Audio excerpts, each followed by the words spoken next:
नमस्कार सुमित जी। बहुत बहुत स्वागत है आपका। नमस्कार अंजू जी, आपको और आपके सभी दर्शकों को जय माता जी। जय माता दी। सुमित जी, गौतम अडानी को अमेरिका की अदालत से क्लीन चिट मिल गई। उनके खिलाफ जो केस चल रहा था वो बंद हो गया। लेकिन राहुल गांधी के पेट में बड़ी दर्द हो रही है। उन्होंने बाकायदा ये ट्वीट किया है बुधवार को और उसमें लिखा है, there is much more to this than meets the eye. A compromised PM was forced to sell India's interest. India is paying a huge price. क्या मतलब हुआ उनकी इस बात का? क्या कोई लेन देन की बात करें, किसी डील की बात करें राहुल गांधी? अंजू जी, राहुल गांधी ऐसी सास है जिसको अगर बहू दिन में 2-4 बार एकदम अच्छे पकवान खिलाए, मिठाई खिलाए, खुद बना के, फिर भी वो उसके अंदर नुक्स ही निकालती है, वैसा राहुल गांधी का है। क्योंकि राहुल गांधी सत्ता के बाहर रहने की आदत नहीं है। उसके खानदान ने 1947 से राज किया है। उनको लगता है कि उनके अलावा किसी को राज करने का हक नहीं है, तो वो लोग लांछन लगाते। और ये जो है कि हमने किसी ने सेटलमेंट किया है, कॉम्प्रोमाइज गवर्नमेंट है, तो सबसे पहली कॉम्प्रोमाइज गवर्नमेंट नेहरू की थी, जिसने क्रोनी कैपिटलिस्ट के पास से पैसा लेके धंधा किया है, लाइसेंस बेचे हैं, जिसके बारे में इवन बड़े बड़े लोगों ने अपनी किताबों में, पुस्तकों में लिखा है। उसके बाद में इंदिरा गांधी थी, जिसने इंश्योरेंस कंपनीज, बैंक सब हड़प कर ली थी और इमरजेंसी भी लागू की थी।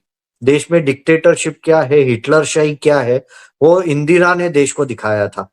और उसके बाद में राजीव गांधी था, जिसने वॉरेन एंडरसन को भोपाल गैस ट्रेजेडी के बाद यहाँ से भागने के लिए मदद की थी।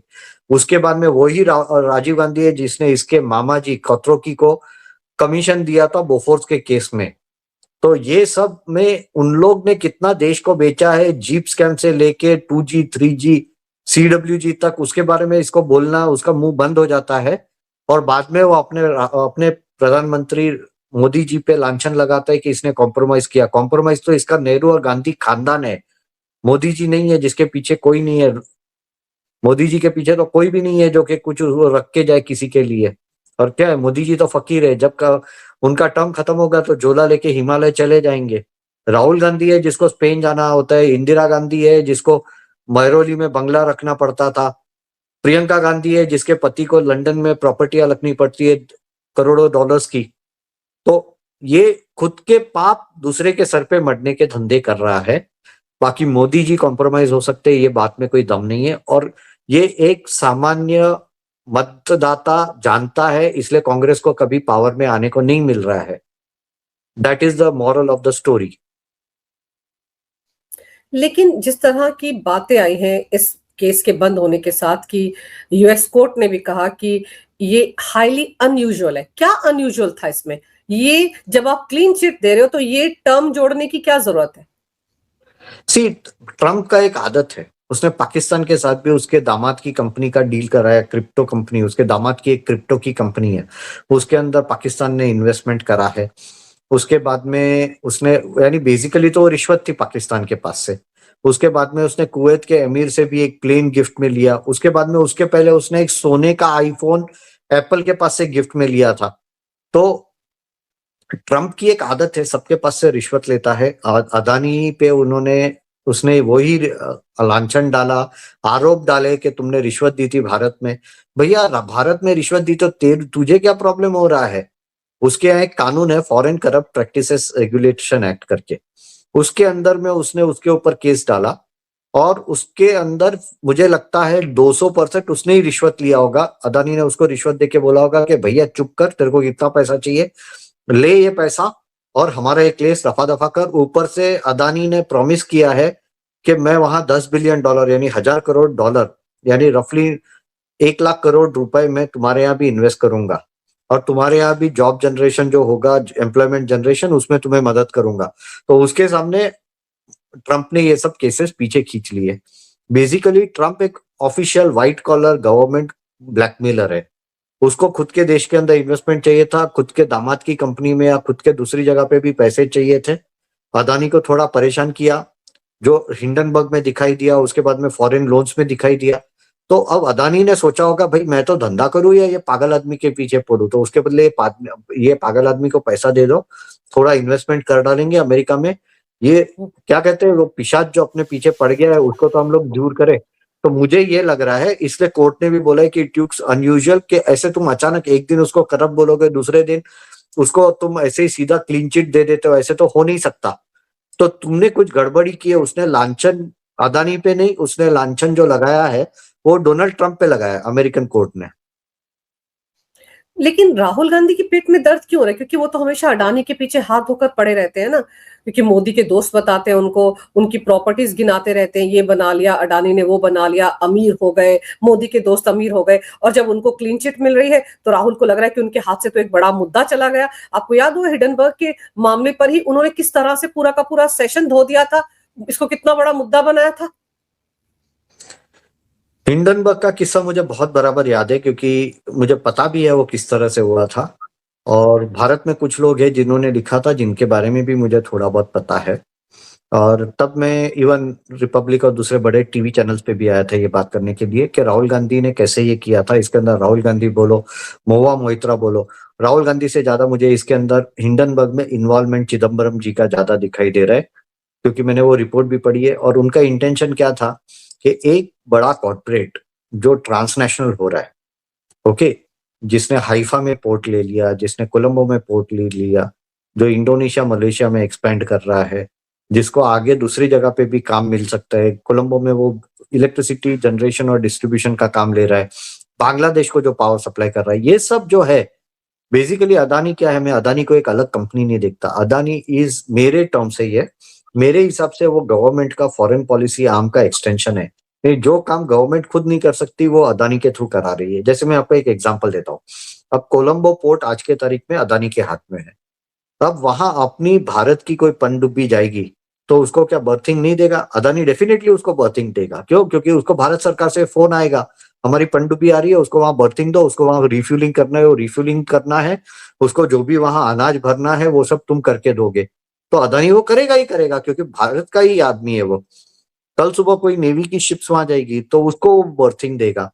कोई चाइनीज शिप जो वहां से आ रही होगी उसको बर्थिंग नहीं देगा। तो ये सब करके अमेरिका, जो भारत सरकार नहीं कर सकती, वो अदानी के थ्रू करा रहे। इसलिए राहुल गांधी को तकलीफ हो रहा है, क्योंकि चाइना का जो ये पूरा साउथ एशिया में जो कंट्रोल बन रहा है उसको रोकने का, चैलेंज करने का कैपेसिटी किसके पास है? तो अदानी के पास है। इसलिए राहुल गांधी को तकलीफ तब भी हो रही थी, हिंडनबर्ग के वक्त भी उसको तकलीफ हो रही थी, आज भी वही तकलीफ हो रही है कि अदानी जो काम कर रहा है उससे भारत का विकास हो रहा है, भारत का इंफ्रास्ट्रक्चर बढ़ रहा है, भारत की शाख अंतरराष्ट्रीय स्तर पे बढ़ रही है। और वो उसको पसंद नहीं है, क्योंकि उसके खानदान ने, नेहरू से लेके राजीव तक, सब लोगों ने देश को बेचा है। और मनमोहन सिंह के टाइम में सोनिया गांधी की सरकार ने क्या किया था वो भी पूरी देश जानती है। तो वो अब कोई अच्छा काम हो रहा है तो उसके अंदर वो कहते हैं ना, गुजराती में कहावत है कि हवन में हड्डियां डालने का। कि जब कोई अच्छा काम होता है ना तो राक्षस वहां जाके गड़बड़ी करते हैं, हवन में हड्डियां डालते थे। आप जानते हैं रामायण महाभारत के, रामायण के टाइम में ऋषि मुनि हवन करते थे तो ऊपर से राक्षस आके हड्डियां डाल देते थे। वही काम रावण, ये अपना सॉरी राहुल गांधी, वैसे रावण निकल गया लेकिन रावण बोलूं तो रावण का अपमान होगा, क्योंकि रावण गांधी तो उससे काफी मूर्ख है। रावण तो फिर भी एक समझदार ज्ञानी व्यक्ति था। हाँ, और एक्चुअल का परम शिव भक्त था। राहुल गांधी तो फेक शिव भक्त है। तो राहुल गांधी वो रावण का काम कर रहा है या राक्षसों का काम कर रहा है कि सब अच्छा काम हो रहा हो तब वो देश को डुबाने का काम कर रहा है? और आप तो जानते ही है, जब डोकलम हुआ था तो चाइनीज एम्बेसी में जाके प्राइवेट मीटिंग करने वाला कौन था? राहुल गांधी था। जब चाइना के सपोर्ट में संसद में प्रश्न उठाने थे चाइना को सपोर्ट करने के लिए, वो किसने किया था? तो राहुल गांधी ने किया था। सो भारत का विकास ना हो, मोदी जी का विकसित भारत का जो एम्बिशन है, जो विजन है, वो अचीव ना हो, उसके लिए राहुल गांधी काम कर रहा है। इसलिए उसको अदानी से प्रॉब्लम है। अभी जिस तरह से कांग्रेस पार्टी के जो सरकारें हैं जिन जिन राज्यों में, वहां के जो मुख्यमंत्री, उनसे जाकर अम्बेसडर सर्जियो कोर जो अमेरिका के अम्बेसडर है, उन्होंने मुलाकात की थी। और आप देखो एफसीआरए को लेकर किस तरह के स्टेटमेंट्स अमेरिकन सेनेटर्स के आ रहे थे। ये कहा जा रहा था ना एफसीआरए अमेंडमेंट बिल को लेकर कि ये तो क्रिश्चियनिटी पर अटैक है। तो राहुल गांधी की सरकार के, जो कांग्रेस सरकार के सीएम है, वो सर्जियो कोर के साथ क्या बैठ के कर रहे थे? और डोनाल्ड ट्रंप का दामाद केरला में क्या कर रहा था चर्च में? क्या यहां पर भी आपको नहीं लगता कि कांग्रेस कॉम्प्रोमाइज्ड है अमेरिका के साथ? आपने जो बोला वो 200 नहीं 1000% सही है। मैं 100% भी नहीं बोलूंगा, 1000% सही बात कही है आपने। सबसे पहले आप देखिए विक्टोरिया न्यूलैंड करके एक अमेरिका की एम्बेसडर थी। ओके, उसने क्या किया, यानी सेक्रेटरी डिपार्टमेंट ऑफ स्टेट की ऑफिशियल थी, एम के स्टालिन की बहुत अच्छी दोस्त। यूक्रेन में जब जेलेंस्की को बिठाना था और जो एक प्रॉपरली इलेक्टेड गवर्नमेंट थी उसको गिराना था, जिसके लिए वहां यूरो मैदान पे जो प्रोटेस्ट कराए गए थे वो विक्टोरिया न्यूलैंड ने किया था। ओके, वो बाद में इंडिया आई थी, वो भी मस्ती कर रही थी। ये अमेरिका का पूरा है, क्योंकि एक पूरा स्ट्रेटेजी है, क्योंकि अगर मोदी जी झुक नहीं रहे तो अपोजिशन को चढ़ाओ, अपोजिशन को चाबी मारो, उसको चाहिए तो पैसा दो। ये कॉकरोच जैसे लोग को बाहर से सपोर्ट करो, जिससे वो लोग जो काम अपोजिशन ऑफिशियली ना कर सके उसके लिए कॉकरोचों को खड़ा करके उनसे धमाल कराओ। ये सब अमेरिका करने में एक्सपर्ट है। उसने पूरा मिडिल ईस्ट में, यानी वेस्ट एशिया में, पश्चिमी एशिया में जो कलर रिवॉल्यूशन हुए थे, सीरिया में, यहाँ वहां इतनी सारी सरकारें गिराई थी, जो ताकि उन लोग के खुद के पपेट गवर्नमेंट्स आ सके। वैसे वो भारत में भी पपेट गवर्नमेंट लाना चाहते हैं। अब मोदी जी पपेट नहीं हो रहे, वो प्रॉब्लम उनके पेट में दर्द हो रहा है अमेरिका के। एक हमें यहाँ मोदी जी है जो उनके पपेट बन के, उनके कठपुतली बन के नाचना नहीं चाहते, तो उसके लिए कांग्रेस के साथ मिलके, कांग्रेस के सीएम्स को मिलके उनके साथ मस्ती करना, वहां स्टेट में किस तरह से बीजेपी आरएसएस को रोका जाए, नेशनल लेवल पे कैसे बीजेपी आरएसएस को रोकने का काम किया जा सके, कैसे पॉलिसी मैटर में इन्वॉल्व होके बीजेपी को अटकाया जा सके, वो सब करने के लिए सर्गियो गोर यहाँ सबको मिल रहा है। और जो इसका डोनाल्ड ट्रंप का दामाद था वो केरला में कौन सी डील करने गया था? क्या वहां की सरकार के साथ कोई प्रोजेक्ट करने जा रहे हैं ये लोग? वो तो अब क्या है मालूम है, उसका दामाद सब जगह घूम रहा है, पैसे का कलेक्शन का काम उसका दामाद कर रहा है। पाकिस्तान में भी उसका दामाद गया था, दूसरे काफी जगहों पे उसका दामाद गया है। यानी पैसा कलेक्शन का काम जैसे आप बंबई में देखेंगे या बिहार में देखेंगे, तो फिरौती लेने के लिए कोई और जाता है। जो सरगना होता है वो कभी बाहर नहीं निकलता। वैसे यह सरगना व्हाइट हाउस में बैठा है और फिरौती लेने के लिए दामाद को सब जगह घुमाता है। और दामाद इंस्ट्रक्शंस भी देगा, तुम लोग ये करो। अब कांग्रेस की नई नई गवर्नमेंट आई है, प्लस आप देखिए कि क्रिश्चियन मिशनरीज का बहुत बड़ा अमेरिका का पैसा केरला से आता है और केरला से फिर भारत भर में डिस्ट्रीब्यूट होता है, तो वो भी एक तकलीफ है। उसके बाद में आप देखिए कि वहां से जो एफसीआरए का पैसा आएगा वो अब अटक जाएगा। उसके अंदर कुछ डील भी हो सकती है, हमें पता नहीं है वो कौन सी डील करेगा कि भाई तुम ये सब में अपोज करो, अगर ये सब अपोज हो गया तो इतना पैसा आएगा, उसमें तुम्हारा इतना कमीशन, हमें पता नहीं है। ये भी हो सकता है। कांग्रेस के साथ वो कन्वर्जन का भी क्या गेम चल रहा होगा, हमें पता नहीं है। क्यों इतना पैसा आ रहा है, अमेरिका से कितना पैसा आ रहा है कन्वर्जन के लिए, चर्चेस को इतना पैसा क्या करना है? अमेरिका की खुद की हालत खराब है, भारत में पैसा भेजने की क्या जरूरत है उसको? सबसे ज्यादा पैसा अमेरिका से आ रहा है भारत के, और सब चर्च और क्रिश्चियन मिशनरी ऑर्गेनाइजेशंस को इतना भारत में क्यों जरूरत पड़ रही है? तो उसका भी कोई सेटलमेंट करने आया होगा। तो काफी कुछ चल रहा है, गड़बड़ी बहुत है। और ये डेफिनेटली क्लियर है कि डोनाल्ड ट्रंप चाहता है कि मोदी जी एफसीआरए बिल वापस ले ले, मोदी जी उसके हिसाब से नाचे, उसके हिसाब से भारत की फॉरेन पॉलिसी चले, जिससे कि भारत वापस उपनिवेशवाद के एरा में वापस चला जाए, वापस कॉलोनियल एरा में चला जाए और अमेरिका का स्लेव बने। मोदी जी वो होना नहीं देने चाहते, इसलिए करके ये पूरी मस्ती चल रही है डोनाल्ड ट्रंप की। लेकिन सुमित जी, जिस तरह से एफसीआरए अमेंडमेंट बिल को लेकर बड़ा शोर मचा हुआ था कि आज पेश होगा, कल पेश होगा, इसमें ये है, इसमें वो है, और जिस तरीके से बुधवार को उसे जेपीसी को सौंप दिया गया, उस पर भी बड़ा बवाल हुआ। कांग्रेस जेपीसी में भेजने के लिए राजी नहीं थी, बल्कि उसको विड्रॉ करने के लिए जोर बना रही थी।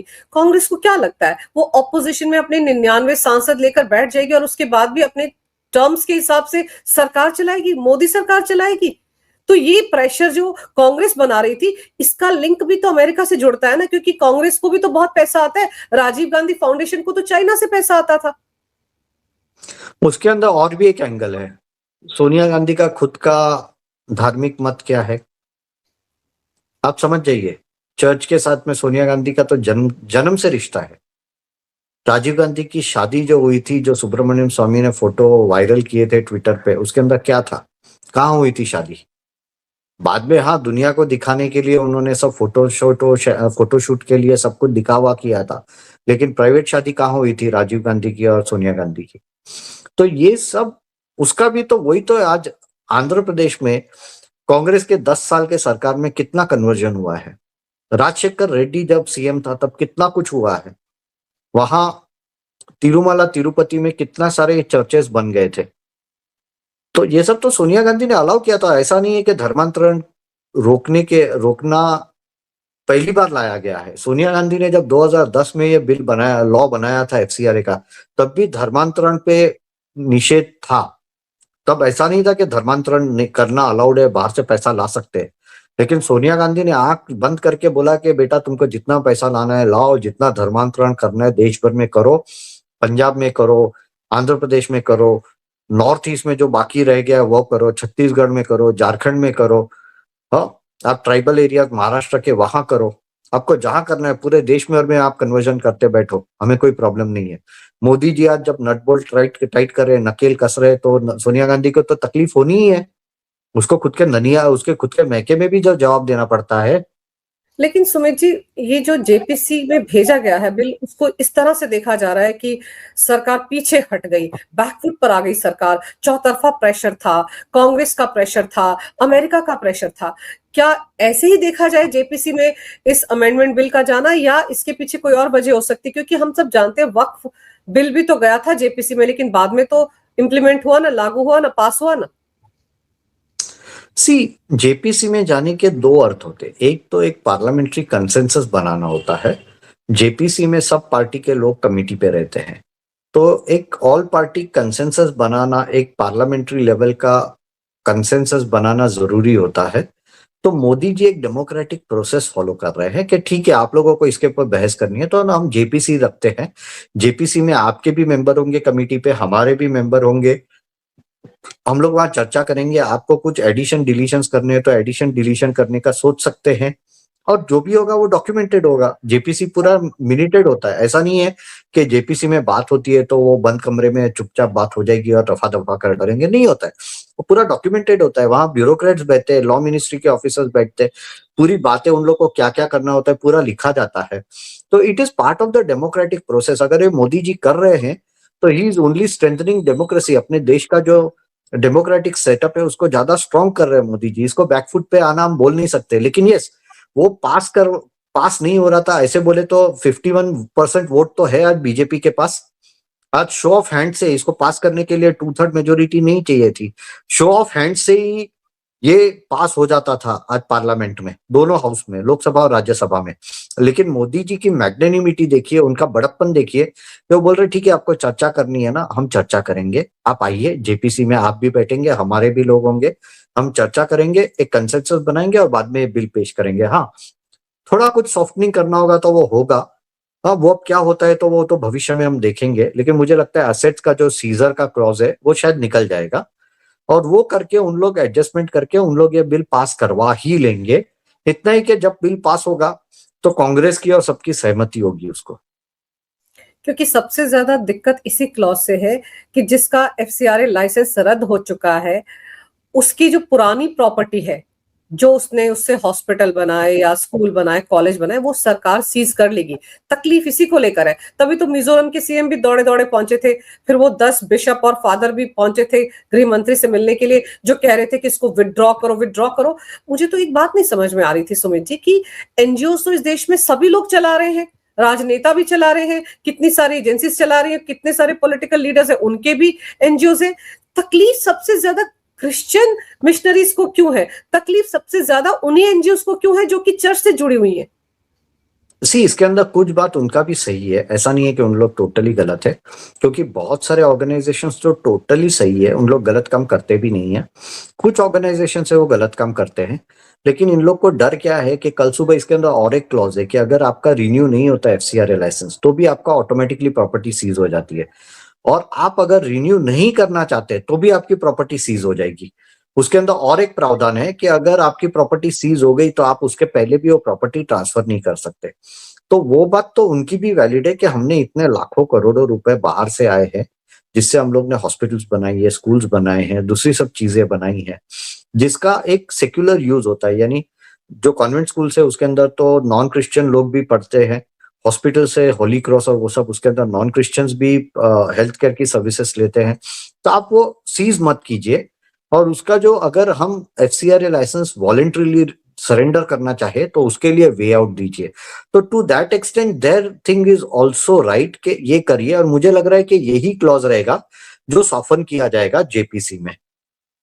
क्योंकि मिजोरम के सीएम ये चाहते थे कि अगर आज इम्प्लीमेंट होते हैं ये अमेंडमेंट, तो आज के बाद जो संस्थाएं हैं अगर वो कुछ गड़बड़ी करते हैं, ट्रांसपेरेंसी नहीं दिखाते, तो उनकी आज के बाद जो प्रॉपर्टी होगी उसको सीज किया जाए, वो पीछे वाली प्रॉपर्टी को सीज ना किया जाए। यही मिजोरम के सीएम चाहते थे और उन्होंने कहा था कि सरकार ने भरोसा दिया है, केंद्रीय गृह मंत्री ने भरोसा दिया है। तो आप शायद यही कहना चाह रहे हैं कि ये क्लॉज जो है इस पर सरकार गौर कर सकती है, इस पर सॉफ्ट हो सकती है जेपीसी के दौरान, और फिर इसको पास यस करने में दिक्कत भी नहीं होगी। यस, इसके अंदर बेसिकली क्या है मालूम है, जो पैसा है कुछ यहाँ की क्रिश्चियन कम्युनिटीज ने दिया है, कुछ चर्च का जो लोकल सेविंग होता है, फिर चर्च के अंदर है ना अलग अलग फंड्स होते हैं, तो वो फंड के अलावा उनको बाहर से वेटिकन से भी बहुत पैसा आता है। ये सब जो कॉन्वेंट्स है, जितने भी कैथलिक इंस्टीट्यूशंस है, उसको वेटिकन से भी पैसा मिलता है, वेटिकन के दूसरे इन्फ्लुएंस से उनको पैसा मिलता है, जो कि अच्छे काम के लिए यूज होता है। ओके, अब क्या है मालूम है, कहीं कहीं छोटा बहुत हो जाएगा कुछ, तो उन लोग बोल रहे हैं कि एक काम करो कि आगे चल के हमने जो किया फॉरेन असेट्स उसको आप सीज कर लो, लेकिन अभी तक का आप है ना हाथ मत लगा। और वो एक वैलिड पॉइंट है। आई थिंक अमित शाह जी ने भी ये कंसीडर किया है। जो बिशप का कॉन्फ्रेंस हुआ था वो भी, उसके अंदर भी उन्होंने वो बात करी लगती है, और इसलिए इट हैज गॉन बैक, और वो एक सॉफ्टनिंग करके उन लोग वो पूरा निकाल लेंगे। लेकिन जब ये जेपीसी को भेजा जा रहा था ये बिल बुधवार को, तो सदन के अंदर केसी वेणुगोपाल, कांग्रेस के नेता, उन्होंने आरएसएस को भी घसीट लिया, क्योंकि वो तो इस बिल को विथड्रॉ करना चाहते हैं। कांग्रेस तो चाहती नहीं कि जेपीसी को जाए, कभी ये पास हो, तो वो आरएसएस को लेकर क्यों आ गए बीच में? ऐसा है ना, एक अंग्रेजी में कहावत है, फ्लॉगिंग द डेड हॉर्स, यानी एक जो घोड़ा मर चुका है ना उसको चाबुक मारते रहो और उसको बोलो भाग भाग भाग भाग, चाबुक मारते रहो और बोलो भाग, और बाद में घोड़ा तो मर चुका है, उसको चाबुक मारने से भी वो उठने वाला नहीं है, भागने वाला नहीं है। तो वो ही काम चल रहा है आरएसएस। कुछ भी हो तो आरएसएस को बीच में लेके आओ, आरएसएस के ऊपर लांछन डालो, आरएसएस का रजिस्ट्रेशन क्यों नहीं हुआ। आरएसएस, सबसे पहली बात है कि आप भी जानते हैं, मैं भी जानता हूँ, पूरी दुनिया जानती है, मोहन जी ने भी बोला है, आलोक जी ने भी बोला है कि भैया आरएसएस के अंदर पैसा जो आता है वो सिर्फ गुरु दक्षिणा का ही पैसा आ सकता है, और वो जो स्वयंसेवक है वो ही दे सकते हैं, उसके अलावा कोई दे ही नहीं सकता। आज मुझे अगर देना हो तो मैं भी नहीं दे सकता आरएसएस को पैसा, क्योंकि मैं स्वयंसेवक नहीं हूँ। तो वो केस में आरएसएस तो इंटरनली ही चल रहा है, बाकी उसका जो काम कर चल रहा है वो तो एनजीओस कर रहे हैं, वो एनजीओस प्रॉपरली रजिस्टर्ड है, उन लोग खुद के ऑडिट कराते हैं, उनके ऑडिट के रिपोर्ट भी फाइल होते हैं गवर्नमेंट में। फिर वो चैरिटी कमिश्नर हो, सोसाइटीज हो, सेक्शन 8 कंपनीज हो तो कंपनीज एक्ट में इनकम टैक्स के पास फाइल होता है। अगर उनके कोई ट्रस्ट के पास एफसीआरए का लाइसेंस हो तो एफसीआरए में भी फाइल होता है। उन लोग तो बकायदा सब जगह ऑडिट कराते ही है। मेरे कितने सारे सीए फ्रेंड्स है जो या तो ऑडिटर है या तो ट्रेजरर है, ये सब संघ के ऑर्गेनाइजेशंस में, एनजीओज में। और संघ में तो आदत है कि अगर सीए होगा तो उसको सीधा ट्रेजरर का काम दे देते हैं, अब हिसाब तू संभाल और सब कुछ बराबर होना चाहिए। तो ये कांग्रेस की एक आदत है, कुछ भी होता है आरएसएस पे लांछन डालो और वॉट अबाउटरी, अंग्रेजी में एक टर्म है वॉट अबाउटरी, कि वॉट अबाउटरी करेंगे कि भाई तू क्या कर रहा है, तू, अरे भाई तेरे पे सवाल आया, तू इधर उधर की बात मत पर, ये बता कि ये देश कैसे लूटा तुम लोग ने 70 साल तक। तो 70 साल की लूट की बात नहीं कर सकते, इसलिए क्या बोलेंगे, हाँ आरएसएस क्या कर रहा है, भाजपा क्या कर रहा है, मोदी जी क्या कर रहे हैं, अदानी क्या कर रहा है, सूट बूट की सरकार, ऐसा वैसा सब बात करके हम लोग बहलाने के, लोगों को बहकाने का काम कर रहे हैं, इसलिए आरएसएस का नाम बीच में ला रहे हैं। तो राहुल गांधी तो अभी 2 दिन पहले वो गूंज, छात्रों की गूंज जो देहरादून में कर रहे थे, उसमें भी उन्होंने किस तरह से आरएसएस को लिया कि आरएसएस तो स्कूलों में घुस गई, आरएसएस के लोग तो आर्मी में भी है, पैरामिलिट्री फोर्सेस में भी है। अरे आरएसएस कोई आतंकवादी संगठन है, राष्ट्रवादी संगठन है? अगर उसकी विचारधारा के लोग सेना में है, अगर पैरामिलिट्री फोर्सेस में, तो बुराई क्या है? लेकिन उस पर भी तोहमतें लगा रहे थे। अंजू जी, मेरे घर के बराबर बाजू में एक आरएसएस की स्कूल है। द पॉइंट इज कि आरएसएस की स्कूल में कुछ आतंकवादी नहीं बनाते हैं, कमर में वेस्ट बॉम्ब लगा के ब्लास्ट करना नहीं सिखाते हैं, राष्ट्रवाद सिखाते हैं, माँ भारती की सेवा कैसे करना चाहिए वो सिखाते हैं, वंदे मातरम सिखाते हैं, भारत माता की जय कहना सिखाते हैं, भारत के ऊपर गर्व करने की बात सिखाते हैं, और प्रॉपर सेक्युलर एजुकेशन देते हैं। सेक्युलर एजुकेशन यानी जो प्रॉपर धर्म निरपेक्ष एजुकेशन, जो मैंने एक नॉन आरएसएस स्कूल में लिया है और जो आरएसएस स्कूल और में दिया जाता है उसमें कोई डिफरेंस नहीं है। वो सेम एजुकेशन जो यहाँ का महाराष्ट्र बोर्ड का एजुकेशन है वही मिल रहा है उनको, उनको कुछ अलग मदरसा छाप एजुकेशन नहीं मिल रहा है। ये सिर्फ कहानी। और आप देखिए सबसे बड़ी बात है, ये मैं ऑन रिकॉर्ड कहना चाहूंगा, आरएसएस के लिए मुझे इसलिए रिस्पेक्ट है कि जहां गवर्नमेंट कुछ नहीं कर सकी गरीब लोगों के लिए, जहां अफोर्डेबल एजुकेशन देना था कि गरीब लोग अपने बच्चों को अच्छा एजुकेशन दिला सके, अच्छी शिक्षा दी सके अपने बच्चों को, वहां आरएसएस ने स्कूल्स खोली है। आरएसएस के लोग मेरे पास भी आते हैं, स्कूल के अंदर ये है डोनेशन ये वो, और मैं उन लोगों को जितना मेरे तरफ से मेरे सर्कल में से सपोर्ट हो मैं डेफिनेटली देता हूँ, क्योंकि आरएसएस गरीब तबके के लोग, जहाँ गवर्नमेंट ने स्कूल्स नहीं चालू की वहां आरएसएस ने जाके स्कूल चालू की। अगर राहुल गांधी को और लेफ्ट को दर्द हो रहा है, उन्होंने खुद के इतने 1947 से लेके 2014 तक जो करप्शन किया, जो पैसा कमाया 2 नंबर का, उसे स्कूल चालू करो ना। हजारों स्कूल चालू कर सकते हैं भारत भर में, वहां लाखों बच्चों को एजुकेशन दिला सकते हैं। क्यों नहीं कर रहे राहुल गांधी? खुद तो पैसा दबा के बैठा है स्विस बैंक्स में, खुद तो स्विट्जरलैंड जाता है, खुद थाईलैंड जाता है, स्पेन जाता है, इधर उधर जाता है, पार्टी करता है, फोटो भी आते हैं। अभी कोई महिला और बच्चे के साथ वो घूम रहे थे कहीं तो भी बोट में, जो गिरिराज सिंह जी ने भी फोटो ट्वीट किया।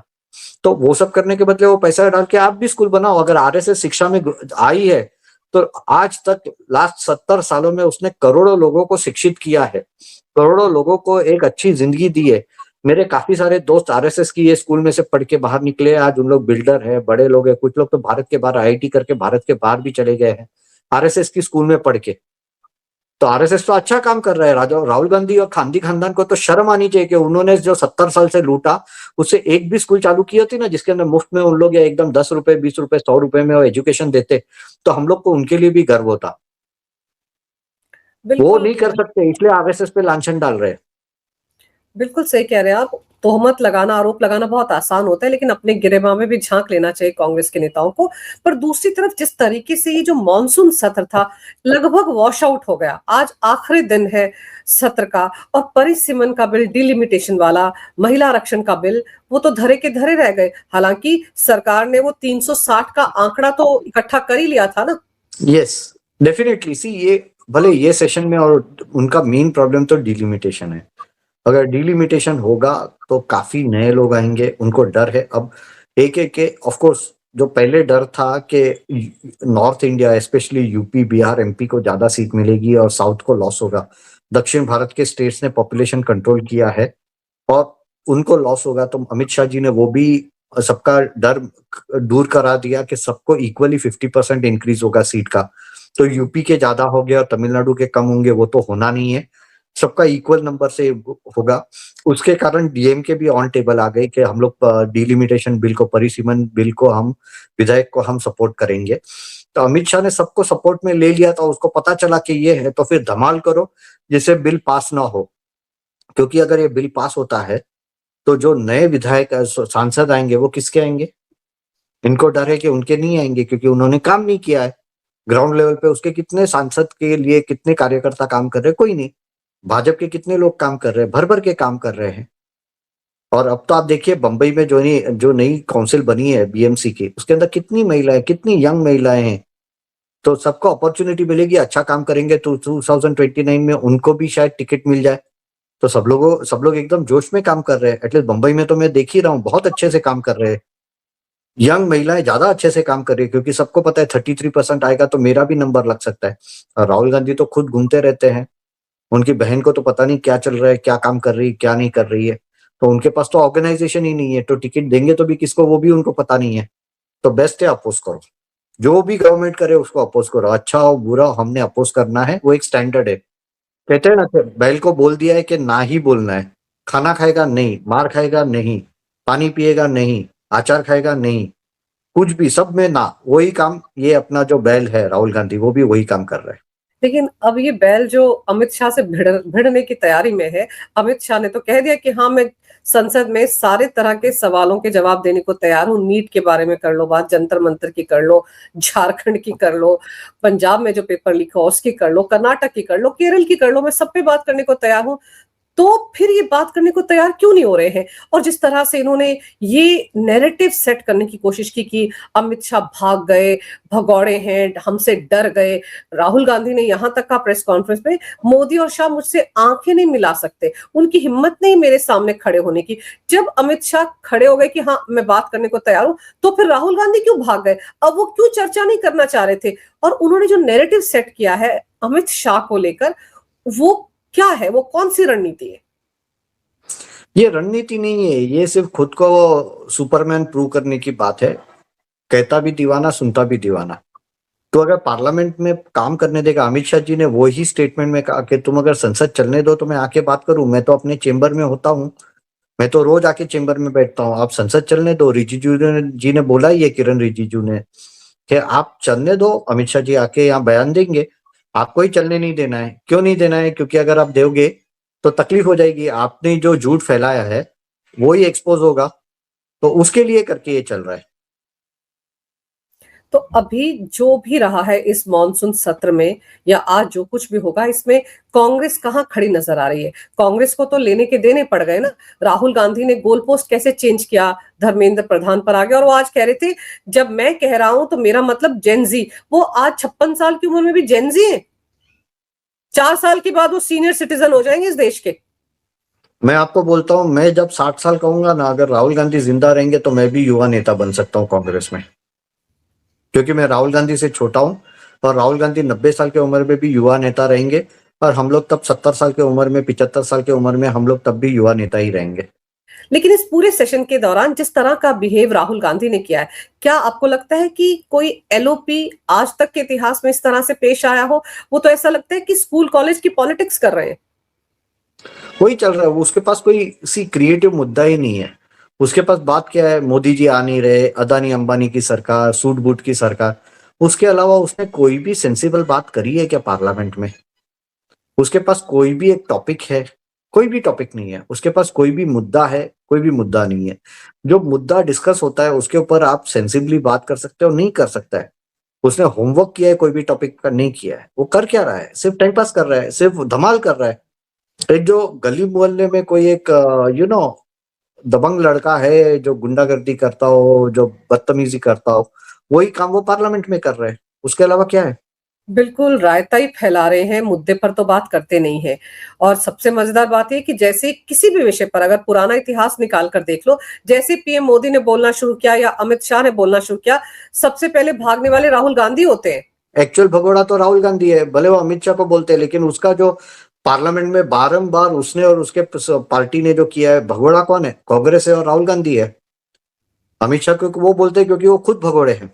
और बिल्कुल सही, क्योंकि जनता तो देख रही है ना इस देश की कि राहुल गांधी ने जिस तरह की डिमांड की कि संसद में आकर जवाब दें अमित शाह, बताएं कि क्या क्या हुआ जंतर मंतर पर, किसने गोली चलाई, किसने पैलेट गन चलाई, किसने आदेश दिए, वगैरह वगैरह। तो जब अमित शाह जवाब देने को तैयार है, तब तो इनको राजी होना चाहिए था। कम से कम एक क्या कहते हैं ना, सकारात्मक विपक्ष, उसकी भूमिका तो निभा लेते राहुल गांधी। एलओपी है वो, और सारे की सारी पार्टी ऐसा लग रहा है पिछलग्गू बनकर चल रही है। लेकिन खबरें तो ये भी है कि कांग्रेस के अंदर भी बहुत सारे सांसद हैं जो नाराज है राहुल गांधी के रवैये से, क्योंकि उनको दोबारा 2029 में चुनाव में जाना है। क्या मुंह दिखाएंगे वो जनता को कि हम ऐसे ही मुंह सुजाकर चलते रहे और हमने करोड़ों रुपए पानी में बहा दिए, संसद में कार्रवाई नहीं होने दी? वही तो प्रॉब्लम है, क्योंकि उन लोग को जवाब देना पड़ता है, राहुल गांधी को जवाब नहीं देना है। राहुल गांधी वो प्रिंस बोलते हैं, ट्यूडर प्रिंस करके एक अंग्रेजी में कहावत है, कहते हैं कि जिसने कुछ नहीं किया और राजा बन गया, राजकुमार बन के राज कर रहा है, जिसको कुछ नहीं आता है उसको ट्यूडर प्रिंस बोलते हैं। राहुल गांधी, क्योंकि जवाहरलाल नेहरू ने राज लिया, इंदिरा को दिया, इंदिरा ने लिया, राजीव को दिया, राजीव ने लिया, सोनिया को दिया, सोनिया ने लेके अब राहुल के हाथ में दिया है। तो अब उनको लगता है कि भाई हम देश तो हमारी मिल्कत है, हम तो इसके ऊपर कुछ भी कर सकते हैं। ये गरीब घर से चाय वाले का बेटा कैसे आके इधर राज करने लग गया? राज तो हम लोग नहीं करना होता है। हाँ, तो हम लोग किसी को जवाब दे ही नहीं है, हम लोग कुछ नहीं कर सकते, हम लोग तो जो करना चाहे वो कर सकते हैं। हमें कुछ जवाब देना, हमने सेंसिबल बात करना, कोई हमें जरूरत नहीं है। लोगों ने आंख बंद करके हमें वोट देना है। राहुल गांधी ने यही 2013 में आई थिंक सीआईआई या फिक्की में कहीं कहा था कि Congress is the default setting, यानी कांग्रेस के अलावा किसी को हक नहीं है राज करने का। वो राहुल गांधी ने तब बोला था, और बाद में वो उसकी इतनी गंदी हार हुई थी, 44 एमपी पे आ गया था वो। और अभी तक वही एटीट्यूड लेके वो बैठा है कि ये देश है ना मेरे बाप की मिल्कत है। हाँ, तो देश तो देख रहा है ना, देश की जनता भी देख रही है, जिन्होंने इनको चुनकर भेजा है वो भी देख रहे हैं। तो भले ही इन्होंने कोशिश की कि ये तो भाई घुटनों पर ले आए मोदी सरकार को, देखिए हमने तो शाह से इस्तीफा मांग लिया, हमने ये कर दिया वो कर दिया, लेकिन जनता को तो पता है ना कि आप कर क्या रहे हैं। जनता के जिन सवालों को आपको उठाना चाहिए था सदन में वो तो आपने उठाए नहीं, जनता के मुद्दों पर तो आपने चर्चा की नहीं। आप तो कोई भी उस वक्त का मुद्दा उठा लेते हैं, कभी नरवणे की किताब उठा लेते हैं, कभी कुछ और उठा लेते हैं, कभी मणिपुर का मुद्दा उठा लेते हैं और रायता फैलाते हैं, पूरे के पूरे सत्र को वॉश आउट कर देते हैं। तो ये तो देश की जनता भी देख रही है, तो इनको तो खामियाजा भुगतना पड़ेगा। अभी हाल फिलहाल में इन्होंने अपनी हालत देखी है, बंगाल में भी क्या हालत हुई इनकी, तो अभी तो 2027 में भी कितने राज्यों में चुनाव होने जा रहे हैं विधानसभा के, वहां पर भी इनकी यही हाल होगी। लेकिन आज आखिरी दिन है इस मॉनसून सत्र का, देखते हैं आज के दिन क्या होता है।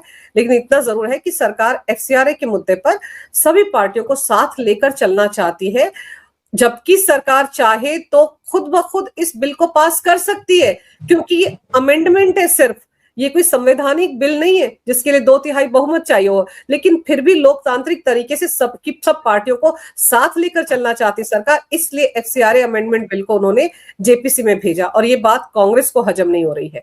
आपने सर समय निकाला, बहुत विस्तार से इस विषय पर बहुत अहम जानकारी मेरे दर्शकों को दी, आपका बहुत बहुत धन्यवाद। नमस्कार, भारत माता की जय, वंदे मातरम, जय माता दी। आपको और आपके सभी दर्शकों को धन्यवाद।